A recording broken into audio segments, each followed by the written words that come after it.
Raríssimas, raríssimos e raríssimas, boa tarde, René de Paula Júnior falando aqui no Radinho de Pilha, 26 de fevereiro de 2026, uma pequena coincidência numérica aqui, quinta-feira, gravando um pouco mais tarde que o normal, mas acabou sendo útil, né, algumas coincidências interessantes aqui, algumas coisas que de repente podem enriquecer um pouco a nossa conversa, mas antes de mais nada, eu estou feliz porque eu consegui finalmente concretizar algo que estava na minha cabeça faz algum tempo. Eu não me lembro bem quando exatamente, faz alguns anos já, eu fui contactado por uma empresa gringa, é de algum país nórdico, não sei se é uma empresa dinamarquesa, seja lá o que for, não tenho certeza. Eu não me lembro muito bem da história, mas ela ainda chama Book Boom, ok?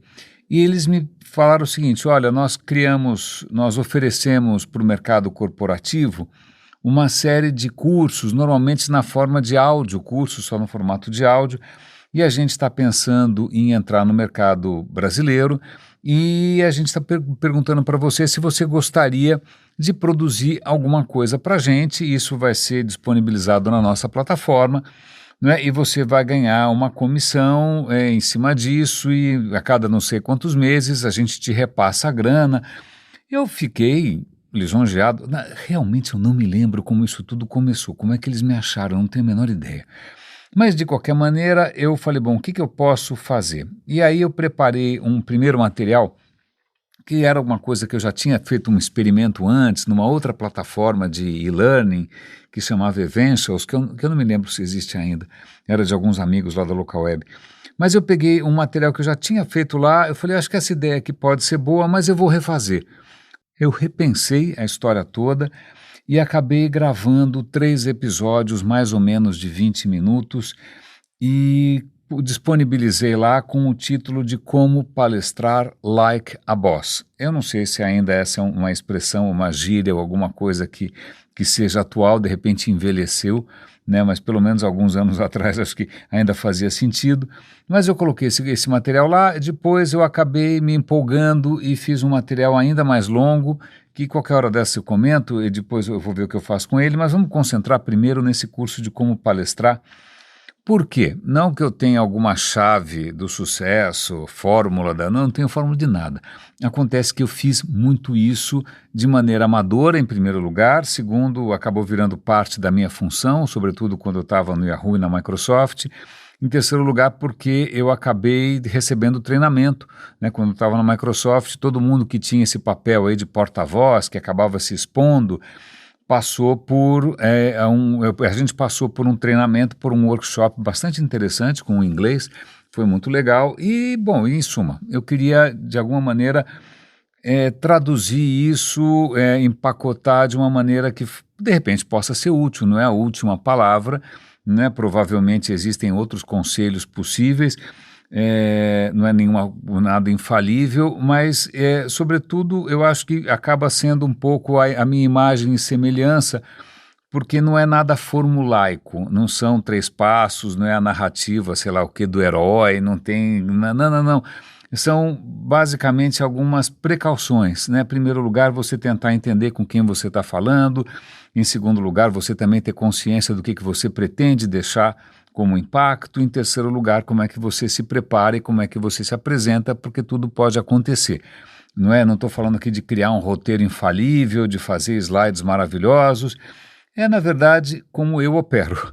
Como eu opero, isso me ajudou e reconhecendo também, isso acabou mudando um pouco a minha carreira, porque veja que interessante, desde que eu comecei a trabalhar, sobretudo nessa área de internet, eu sempre que possível eu tentei compartilhar o que eu sabia, fosse como fosse num grupo de discussão, fosse num artigo, né? Eu sempre tive esse impulso.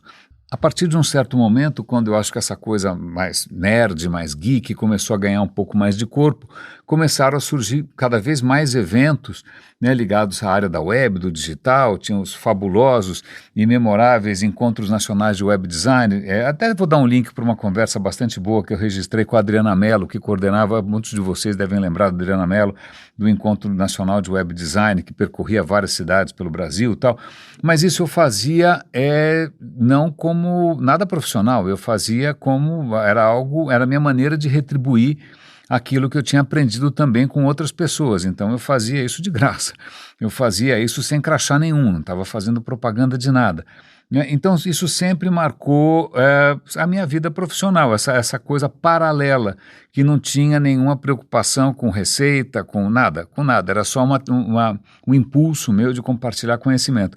Curiosamente, foi por isso que a Microsoft acabou me chamando, e também a própria LocalWeb acabou me chamando, porque eles perceberam que eu tinha uma facilidade danada para falar, e também porque ao longo desses anos todos eu tinha conquistado uma certa reputação, né? Eu já tinha conquistado ali uma certa visibilidade.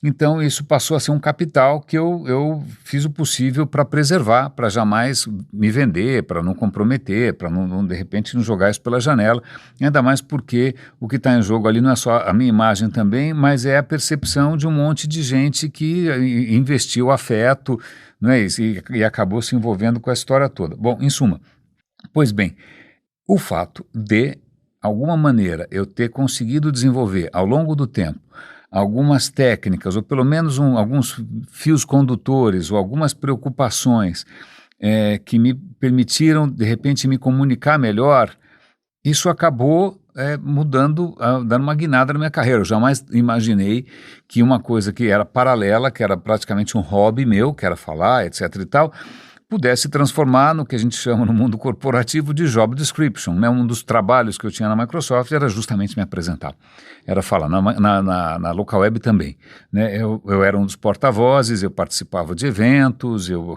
representava a empresa sempre com a maior transparência possível. Então, por essas e outras, eu acho que, bom, não custa nada, sei lá, compartilhar. Isso pode ser útil para alguém, pode ser útil para você, pode ser útil para outras pessoas, porque nem todo mundo nasce com a mesma facilidade, né? Nem todo mundo teve acesso ou vai ter acesso aos treinamentos e às oportunidades, sei lá, inclusive internacionais que eu tive. Então, isso foi lá para Bookboom e o quê? E não muito, porque na verdade a empresa, ela nunca reportou como é que as coisas estavam indo, ela não falava comigo, não respondia e-mail. A cada, 6 meses, ela falava, está aqui a sua grana desses 6 meses, olha, a gente vendeu tantos cursos, a sua parte, era uma parte, com 30%, alguma coisa assim, não lembro muito, 40% talvez, né? Está aqui sua parte, a gente depositou na sua conta, muito obrigado, tchau. Eu falava, bom, legal, mas tem mais alguma coisa que eu possa fazer? Que tipo de empresa? Nada, zero visibilidade. E também a grana que estava entrando, na boa, era pouco. Cada 6 meses vinha, R$2.000, vinha um pouquinho, nada demais. Não é? E uma hora eu falei, puxa, seria legal, eu gostei desse conteúdo, eu gostei de fazer isso, acho que ficou bom. Seria legal, quando que vai acabar esse contrato? Pois bem, o contrato acabou e eles me deram um link para o material que eu havia publicado. Eu olhei para aquele material, ouvi e falei, uau, eu acho que hoje eu, aos 61 anos, não consigo fazer mais algo tão bom, né? A idade pesa, eu fiz isso talvez, 5, 6 anos atrás, eu percebo que eu era mais fluente, que eu era um pouco mais coerente, um pouco mais convincente, né? Eu falei, puxa, esse material eu não quero, se eu for gravar agora mais uma vez, eu vou fazer pior. O que eu consigo fazer com isso? E aí eu estou dando essa história toda porque eu fiz um experimento. Eu vou dar o link aqui para quem estiver interessado. Eu procurei alguma plataforma em que eu pudesse colocar esses 3 audiocursos, são 3 episódios de 20 minutos, eu transformei em vídeo, aliás, usando uma ferramenta da Adobe que é simplesmente genial, uma ferramenta online, chama Adobe Enhance qualquer coisa, ela pegou o áudio, ela transcreveu, ela transformou em vídeo, ficou super bom.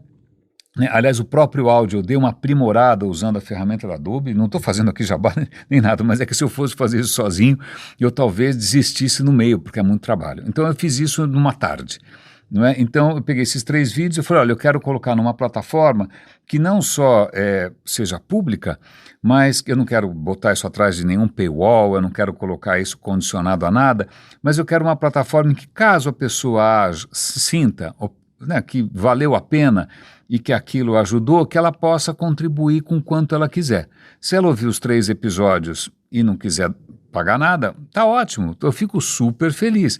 Agora, se ela que achou que valeu a pena e quer contribuir de alguma maneira, eu também agradeço, não é? Mas isso está no ar desde ontem. Eu acabei divulgando em algum dos canais aqui do Radinho, essa é a primeira vez que eu estou falando com vocês aqui diretamente. Não não ficou ruim não, a plataforma é simplesinha, eu acho que é passível de melhoria, né? Ela tem algumas possibilidades de customização, mas eu vou ser muito franco com vocês, e estou falando isso de coração, não é que isso vai ser uma fonte alternativa de receita, vai ser minha aposentadoria, meu plano B, claro que não. Nada do que eu faço é viral, nada do que eu faço tem um sucesso massivo, né? Eu não vou juntar 1,5 milhão de pessoas na Avenida Consolação peladas e pulando feito loucas. Não, nada disso. Eu tenho completa consciência do quanto o nosso trabalho aqui é raríssimo. Mas eu fico muito feliz e estou falando isso de coração, pelo fato de ter colocado isso em algum lugar público, disso está registrado, porque eu não sei muito bem como traduzir isso, mas eu não quero levar nada comigo. Talvez um dos impulsos que me movem a fazer o Radinho aqui, o Roda e Avisa, ou qualquer outro projeto, é porque, primeiro, porque eu não caibo em mim, basicamente, e segundo, porque eu não quero levar nada comigo, eu não quero deixar de compartilhar alguma coisa que eu aprendi, eu tenho essa compulsão. Faz sentido, não faz sentido, mas é como eu funciono, é o que move, inclusive, né, essa longa jornada, essa longa odisseia que tem sido o Radinho nos últimos, já até perdi a conta, 8 anos, é isso? 2016, não, quantos anos? Não lembro, 2016? Acho que é 10 anos? Eu não lembro, é 10 anos, acho que é isso. Pois bem, desculpa essa longa digressão aqui, eu estou feliz de que isso esteja no ar. Isso provavelmente vai ter sucesso pequeno, isso não se encaixa no fabuloso mundo da AI e dos algoritmos, isso é absolutamente manual, absolutamente ex-cordis, é falado de improviso, eu não escrevi nenhum roteiro, todos os episódios são 100% falados de improviso. E eu fico feliz que finalmente isso está em algum lugar, né? Tem um outro pacote ali de conteúdos que eu vou dar uma avaliada se ainda faz sentido ou não, mas eu fico feliz de ter deixado isso lá. Ok, isto posto, vocês estão convidados, espero que vocês gostem, compartilhem se vocês acharem que vale a pena, né? Eu fico feliz de ter contribuído de alguma maneira com, sei lá, de repente com a vida de alguém que pode fazer, sei lá, que pode ter um outro horizonte de possibilidades, simplesmente porque consegue se comunicar um pouco melhor. Mas vamos voltar aqui, eu estava comentando com vocês ontem que eu estava com uma certa dificuldade avançando pela série de podcasts, de episódios do The Rest is History, que é um podcast em inglês, sobre a conquista do Império Inca. Conquista é uma palavra horrível, na verdade é um massacre, né, completo, quase um genocídio, né, e eu continuei avançando um pouco mais, estou avançando muito, assim, estou quase que num senso de obrigação, porque eu quero conhecer melhor essa história eu conhecia muito pouco, né? Então acho que a última vez que eu falei com vocês, eu acho que eu tinha comentado que o Pissarro, que é um analfabeto, não estou brincando, o cara é analfabeto, o cara não sabia ler nem escrever, imagina um cara desses vai botar abaixo um império de 10, 12, 15 milhões de pessoas, que ia da ponta do Chile até o alto, não sei aonde, na Colômbia, um cara desses por ganância bota tudo a perder, é triste. Né? Mas o que acontece é que ele chega, o timing às vezes faz a diferença toda, ele chega no momento em que o Império está numa guerra civil entre 2 irmãos, né? O Atahualpa contra o Huasca, eles estão disputando a herança ali do Império, né? Eles acabam aprisionando de uma maneira covarde, eles fazem uma emboscada, matam milhares ali de incas para fazer uma emboscada e manter o Atahualpa como refém. O Atahualpa fala, o que vocês querem, cara? Na boa, vão embora daqui, me deixem em paz. Né? Quantos vocês são? 167? Ridículo, vão embora. Então, ele não tinha ideia que tinha muito mais para vir. não é? Mas ele falou, vocês querem ouro? Então tá bom, leva o ouro daqui. Quantos ouros vocês querem? Aí ele começou a empanturrar os caras de ouro, mas num certo momento o Pissarro fica paranoico, achando que, na verdade, o Atahualpa está pelas costas, né? Está tramando algum tipo de golpe. Ele acaba usando um pretexto religioso em nome da fé, né, já que o Atahualpa teria jogado o livro sagrado no chão, né, eles acabam ameaçando o cara com a fogueira. Ele falou, pelo amor de Deus, não me queime, porque na minha fé aqui, se eu for queimado, eu não vou poder, eu não sei o que vai acontecer. Então ele só dá uma queimadinha, só para, né, sacanear, e aí eles matam o cara estrangulado com um garrote. E eu falei, puxa, mas que coisa medonha. O que eu não podia imaginar é que isso, e aí, ponto aí para a Espanha, isso repercute muito mal. Isso aliás, quando o irmão do Pissarro, que estava longe e tal, ele chega e fala, meu, você matou um rei?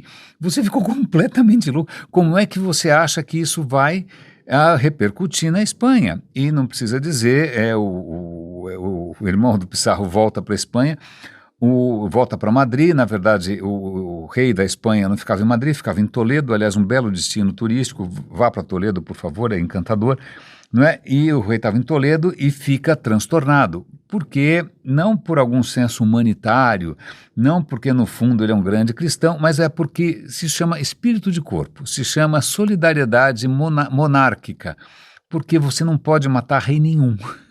Né? Se você começar a matar rei, de repente você vira a Revolução Francesa e você acaba cortando a cabeça do próprio Carlos V. Então, não pega bem essa história. Estou vendo aqui que em algum momento o Pissarro vai ser repreendido. Tem na Espanha várias vozes se levantam contra isso, porque o cara era visto como um nobre. Como é que você faz isso com uma pessoa tão nobre? E veja, até aquele momento, os incas não tinham matado nenhum espanhol. Os espanhóis já tinham matado, estuprado, feito o diabo a quatro. Mas, aliás, não tinha nenhuma batalha de verdade, tinha sido um massacre, não é? Então, até aquele momento, não foi exatamente uma conquista de um exército invadindo, não, ele simplesmente foi direto para as cabeças, sequestrou o imperador, matou o imperador, o império fica acéfalo, vem uma outra crise política, quem vai ser o descendente, é o filho daqui, filho de lá, o outro morre, é uma confusão. Eu não sei se eu vou conseguir aguentar, será que eu vou conseguir aguentar até o final dessa série? Mas eu fiquei, assim, relativamente aliviado que isso não saiu barato. O Pissarro foi visto como alguém que desrespeitou as regras mínimas da civilidade, porque afinal ninguém acho que se preocupou com matar milhares de incas, o problema era matar um rei. Mas o que eu também fiquei pensando é essa história, puxa, até então não morreu nenhum espanhol. E agora eu estou no momento que eles estão querendo chegar na capital, Cusco, capital que tem uma quantidade de ouro simplesmente colossal. E eles estão viajando por 1.000 e tantos quilômetros a cavalo num território completamente inóspito, árido, difícil, tá tudo isso para conseguir chegar no ouro, e eu não sei o que o próximo episódio me reserva. Mas por uma grande coincidência, eu vi ali no Twitter, um dos canais de história que eu sigo, uma foto de um objeto, de uma relíquia, que eu espero que você consiga ver, talvez você já tenha visto. Caso você vá para a Cidade do México, não deixe de visitar o Museu Nacional de Antropologia, é um colosso, é belíssimo, é um belíssimo espaço de exposição, né? O acervo é maravilhoso e está lá como joia da coroa, por assim dizer, aquele calendário asteca colossal, é enorme, é um disco gigante, não sei quantos metros tem de altura, é um troço grande pra caramba, muito impressionante. A primeira vez que eu vi ao vivo, eu imaginava que fosse uma coisa menorzinha, não, mas é muito alto, grande mesmo. Mas esse post no Twitter, eu vou dar um link para vocês darem uma olhada. O que acontece? Quando o Cortés é o primo do Pissarro, né, que acabou com o Império Azteca. Né, quando eles botaram abaixo a capital do Império Azteca, que é Tenochtitlán, que acabou virando no mesmíssimo lugar a Cidade do México, então esse disco solar, esse calendário, ele estava numa posição de proeminência, vamos dizer assim. Os religiosos acharam que aquilo era um absoluto show de paganismo desavergonhado, tiraram da onde aquilo estava e enterraram com a frente para baixo, enterraram de cara para baixo, no chão, e cobriram. aquele tesouro magnífico, aquela coisa maravilhosa, ficou enterrado de cara para baixo, passaram uma rua por cima, sei lá, que eles construíram por cima, 200 anos depois, né, 1790, alguma coisa assim, né, estão fazendo alguma obra na cidade, alguém bate ali com uma picareta, quack, a picareta acerta um basalto, acerta uma pedra vulcânica, que diabo é isso? Aí os caras descobrem essa maravilha, esse tesouro. E aí resolvem colocar esse tesouro ali na praça central, do lado da catedral, etc. e tal. Não é? Mas não precisa dizer que, acho que em 1847, eu não sabia disso, eu não sei detalhes, mas parece que tem uma guerra entre os Estados Unidos e o México, e quando os caras finalmente invadem o México, a capital do México, os soldados americanos usaram aquilo de tiro ao alvo. Então, caso você visite, eu não tinha prestado atenção nisso, achei que fosse apenas a ação do tempo inclemente que tivesse destruído um pouco, defaciado um pouco essa maravilha. Não. Teve tiro ao alvo também, né? Vale lembrar que o Napoleão, quando invadiu o Egito, também fizeram tiro ao alvo com o nariz da esfinge, né? Aquela coisa bonita. Testosterona faz maravilhas. Testosterona faz efetivamente maravilhas. Mas eu tenho assuntos um pouco mais nobres para comentar com vocês. Eu vou voltar no tempo. Aliás, eu vou voltar muito no tempo. Né, eu comentei com vocês recentemente que eu estou com um pequeno problema, mas eu vou ter que voltar no oftalmo qualquer hora dessas, porque teve um pequeno deslocamento do vítreo, então tem uma coisinha aí meio boiando dentro do meu olho, está me irritando um pouco, mas eu estou torcendo para o meu cérebro se acomodar com essa história rapidamente. Mas eu acabei de ler aqui um artigo muito interessante sobre quem é o antepassado dos nossos olhos, qual foi o primeiro antepassado que acabou, né, dando origem aos olhos dos vertebrados. Eu, você, vaca, né, várias outras criaturas. A nossa visão tão espetacular nasceu de uma criatura com um olho só. Não estou brincando. Há 600 milhões de anos, um tipo de verme, basicamente, uma coisa, uma minhoquinha qualquer, né, que tinha antes dois olhos muito rudimentares, ela devia viver no mar, provavelmente, para lá e para cá, com duas coisas muito primitivas para perceber a luz. Ela acaba descobrindo que um outro jeito de viver, muito mais confortável, é viver ali em cima da laminha, tal, meio na lama pegando algumas coisas, então não precisa mais desses olhos, mas não seria nada mal você ter um olho em cima. Não é? Então essa criatura desenvolveu um olho em cima, no topo, né, virado para cima. Não sei se para ver predador, para saber se é dia ou noite, sei lá eu tal. Então essa criatura durante algum tempo teve esse olho em cima, né, e aí a evolução dá inúmeras reviravoltas, né, é uma montanha russa. Não é? E aí eu sei que num certo momento é mais vantajoso ter os olhos do lado da cabeça, porque agora você tem que se deslocar num ambiente mais aberto.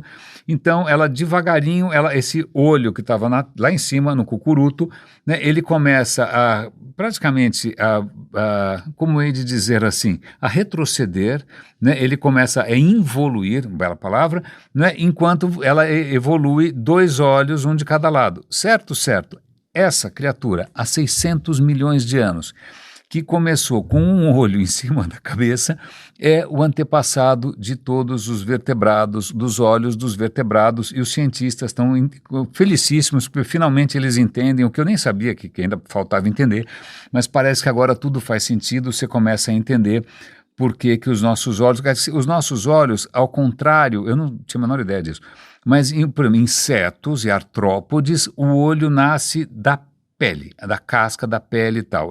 Células, acho que em princípio da pele, da camada externa, começam a desenvolver, isso vira o olho, por isso que o olho dos caras é tão diferente do nosso. Agora, o nosso olho é praticamente uma extensão do cérebro, é como se o cérebro tivesse botado a língua para fora para ver o que está acontecendo. Então, é bom saber que o nosso antepassado tinha um olho só. E o que aconteceu com esse olho inicial? Será que ele virou? Eu lembro quando eu era garoto, assim, tinha uns 10 anos, tinha uns livros naquela livraria ali no Guarujá, né, meio esotéricos, e tinha uns livros de um cara chamado Lobsang Rampa. Eu nem sei, eu lembrei disso agora, nem sei de onde que eu tirei. Mas aí, se eu não me engano, tinha um livro que chamava A Terceira Visão. Né? A ideia de que você tenha dentro não sei da onde, você tem algum olho que foi perdido, que não sei, está cerrado para os infiéis, ou para os incultos, ou para os não iluminados, e que esse olho abriria, sei lá, você para os bastidores do universo. Não é? Pois bem, na verdade não virou A Terceira Visão do Lobsang Rampa. Ela está no cérebro ainda e se chama glândula pineal. Glândula pineal é o vestígio daquele primeiro olho, está aí ainda. Ela tem um papel muito importante que não é conectar você com o além, nem com o mundo dos espíritos. O Descartes achava isso, o Descartes que veio com um dos pioneiros dessa ideia, ou pelo menos um dos caras mais vocais da ideia de que existe o corpo, que é uma máquina, que não vale nada, e o espírito, que é uma maravilha, né? Mas espera, se o espírito é numa outra esfera, como é que o corpo obedece o espírito? Aí ele tem que imaginar que tem que ter algum tipo de conexão. Aí ele vem com o papo de que a conexão, na verdade, é a glândula pineal. Não tem conexão com nada. A glândula pineal hoje tem um nobilíssimo papel de regular a produção de melatonina. É ela que, quando você abre a janela de manhã, né, aí ela é banhada com essa quantidade de luz incrível, numa certa temperatura, que indica que é de manhã.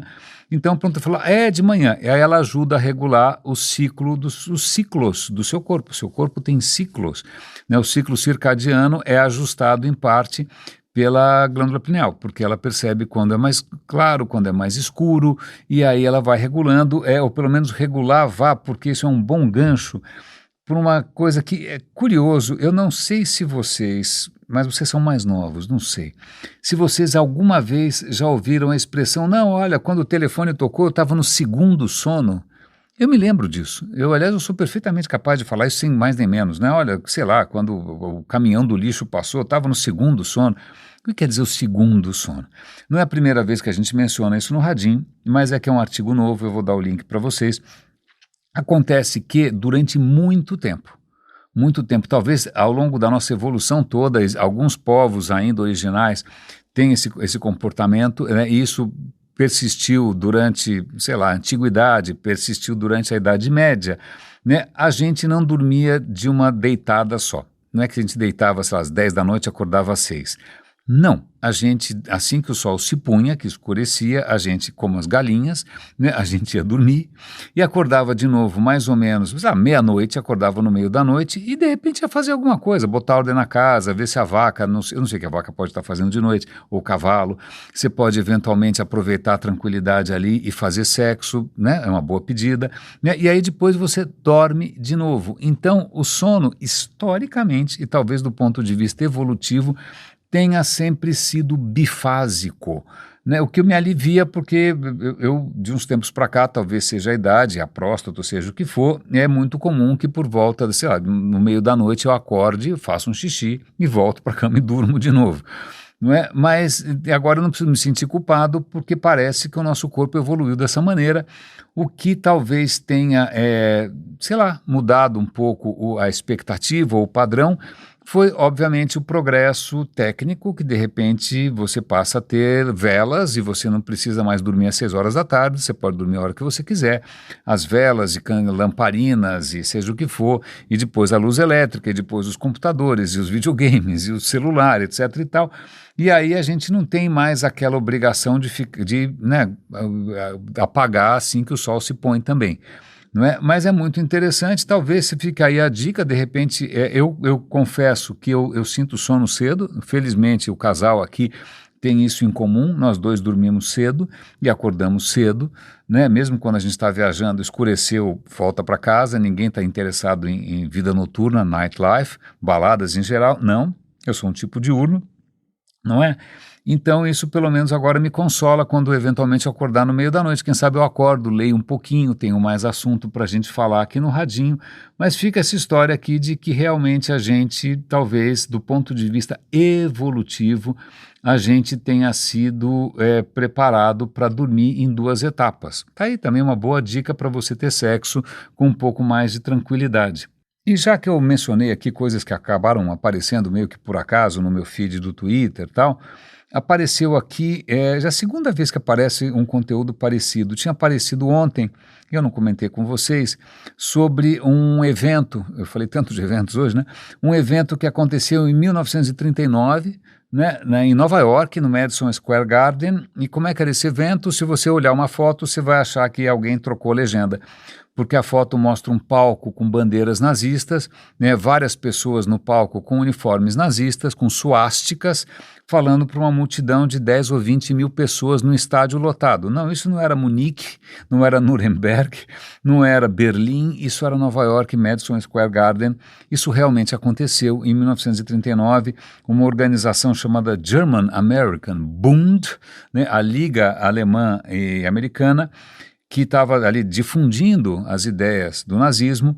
Ela fez esse evento e ele aconteceu, terminou em confusão, pancadaria e tal.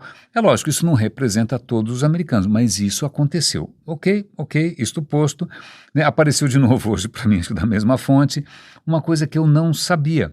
Na década de 30, antes de acontecer esse grande congresso, não é, estavam se espalhando por iniciativa da mesma German American Bund, da Liga Germano-Americana, campus, como é que chama? Isso tem um nome em português, tipo colônias de férias nazistas, para você mandar os seus filhinhos loiros e lindos, né, para você aprender a marchar, aprender a cantar em alemão, né, para você ser atualizado com relação às teorias raciais mais promissoras, não é?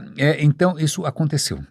Quando eu vi aquilo, eu falei, calma lá, vou até para facilitar compartilhar com vocês.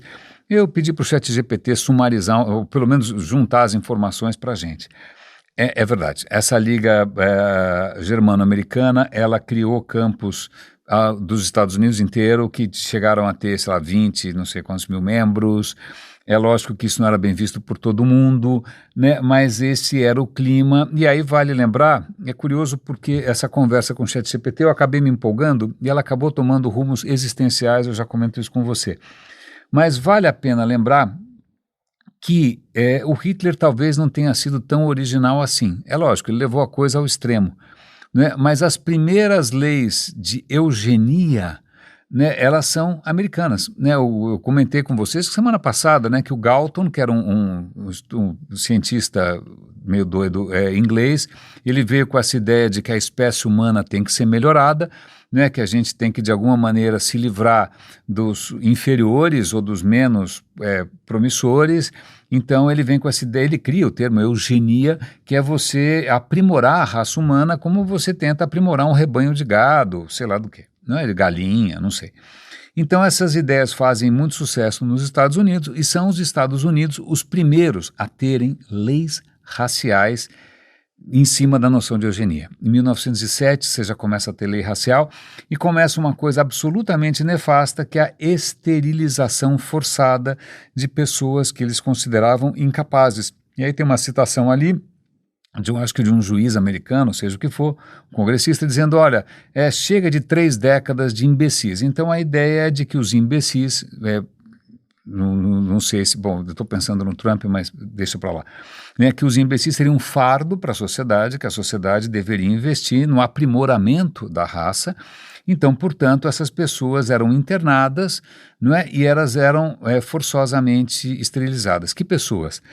Pessoas com distúrbios mentais, pessoas, entre aspas, defeituosas, pessoas que poderiam comprometer, né, o legado genético da nação.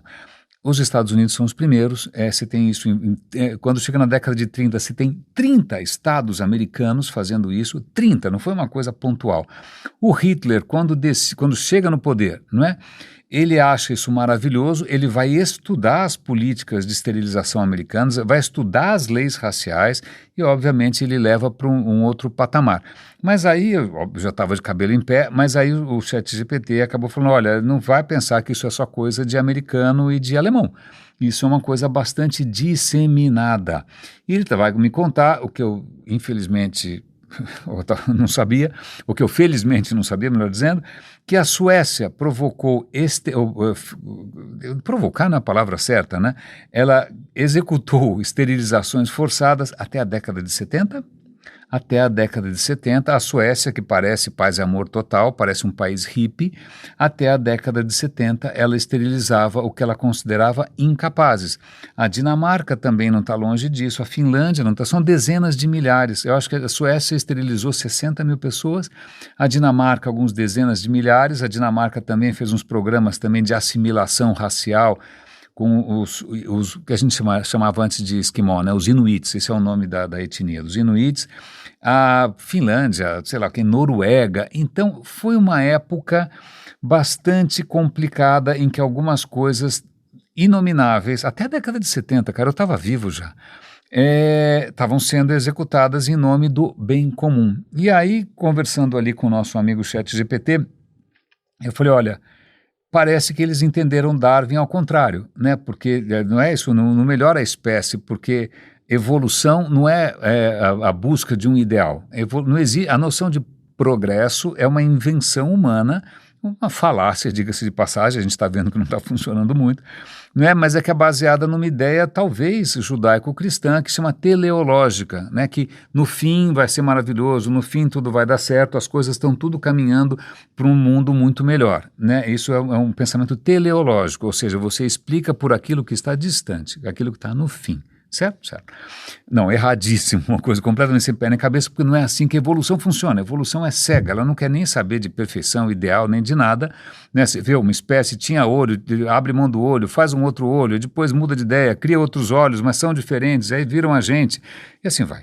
A evolução é um processo que dá tiro para tudo quanto é lado, né? E isso acaba sendo mal interpretado e acaba sendo uma justificativa para a extrema-direita, mas o que me também decepcionou é que de uma certa, segundo o ChatGPT, eu quero pesquisar um pouco mais, a esquerda teria caído na mesma armadilha, países que eram sociais-democratas, eu estou falando aqui de Suécia, de Finlândia, tal, mesmo país que a gente consideraria liberais, muitos deles acabaram adotando políticas que visavam diminuir a pobreza, né, diminuir o fardo da pobreza, ou seja, fazer com que pobres se multipliquem menos, ou se possível não se multipliquem, não é? Também em nome do bem comum, não é? É o que eu fico bastante perturbado, porque são pessoas que ainda vão à igreja bater, sei lá o quê, ajoelhar no milho, não tenho a menor ideia como é que isso é minimamente possível. Mas o que é interessante, porque num certo momento, a conversa com... Eu vou dar o link para a conversa com o ChatGPT, ela acabou se tornando extremamente pessoal, mas vocês sabem que aqui eu sou sempre bastante transparente com vocês, não é? Em que a coisa acabou desviando um pouco para a questão de otimismo versus pessimismo, né? Se de repente eu sou alguém que tem uma certa visão cronicamente desesperançada, mas eu acho que ali, vocês vão ver, caso vocês tenham interesse, não é? Que eu acho que eu acabei deixando claro para o ChatGPT que a maneira que eu acabei evoluindo, criando para lidar um pouco melhor com o que antes para mim era motivo de, sei lá, tristeza ou então de preocupação, é que assim, eu não sou naturalmente otimista, eu sou casado com alguém que é visceralmente, cronicamente otimista e para mim isso é uma coisa fascinante. Eu não sou otimista por natureza, não está dentro de mim isso. Né? Mas eu também não gosto da história do pessimismo pelo simples ponto, e isso para mim é uma conquista de décadas,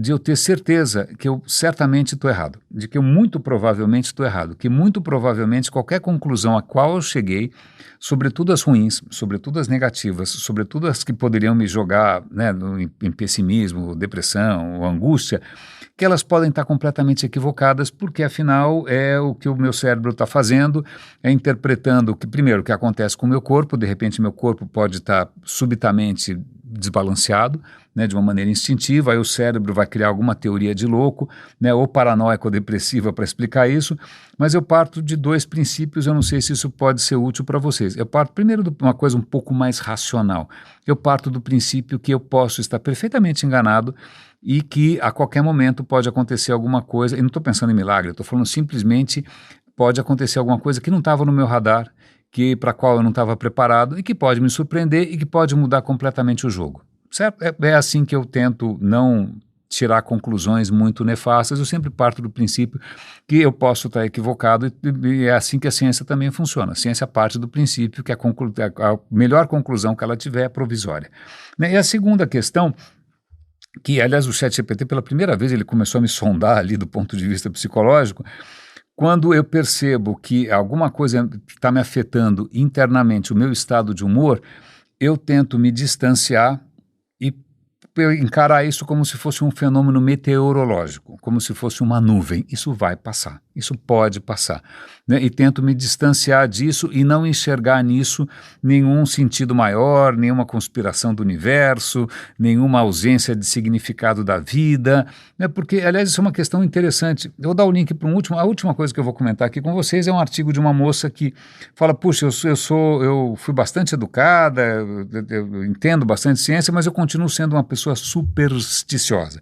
Eu continuo achando que se eu fizer tal coisa não vai dar outra, se eu botar calça branca vai chover, aquelas coisas de sempre, né, que algumas coisas dão sorte, outras não dão.